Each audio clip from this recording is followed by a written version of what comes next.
বাচ্চাদের জন্য আর একটা নতুন রেসিপি নিয়ে চলে এসেছি। কি বলুন তো, ম্যাঙ্গো প্যানকেক। ম্যাঙ্গো প্যানকেকটা বাচ্চাদের ভীষণ প্রিয় আর ভীষণ পছন্দ করে ওরা, আর ভীষণ হেলদিও হয়। আমি কিভাবে বানিয়ে নিলাম তো সেটা একবার দেখে নিন। তো আমি 500 পরিমাণ দুধ নিয়ে নিয়েছিলাম, নিয়ে ভালো করে জাল করে নিয়ে ঠান্ডা করে নিয়েছি।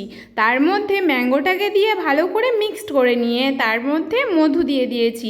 আমি এখানে কোনো রকম চিনি ব্যবহার করিনি, তো তার মধ্যে মধু দিয়ে আর ময়দাও ব্যবহার করিনি। বাচ্চাদেরকে হেলদি খাবার দেওয়ার জন্য ময়দাটাকে যতটা এড়িয়ে চলে যায় ততটাই ভালো।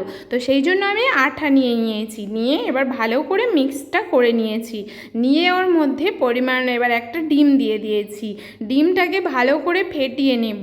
ভালো করে মিক্সড করে নিয়ে তার মধ্যে এবার দিয়ে দেব প্রয়োজন মতো এক টুকরো, একদম 1 চিমটি লবণ, আর দিয়ে দেব 1 টুকরো বাটার। ভালো করে ওই লবণ আর বাটারটাকে দিয়ে ভালো করে আরেকবার মিক্সড করে নেব।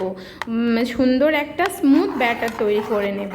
এবার যখন ব্যাটারটা রেডি হয়ে যাবে 5 মিনিট আমি রেস্টে ঢাকা দিয়ে ওটা থেকে রেখে দেব। দেখুন থিকনেসটা ঠিক এরকম হবে।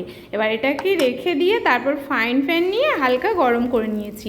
এখানে আমরা কোনো তেল ইউজ করব না। তারপরে এবারে এক এক করে হাতা নিয়ে 1 হাতা করে দিয়ে দেব। দিয়ে এবারে কিছুক্ষণ একটা থালা ওর মধ্যে চাপা দিয়ে আঁচটাকে কমিয়ে দেব। দেখুন এবারে এরকমভাবে হয়ে যাবে। আস্তে ধিমি আঁচে করলে এরকম হবে। কত সুন্দর হয়েছে বলুন।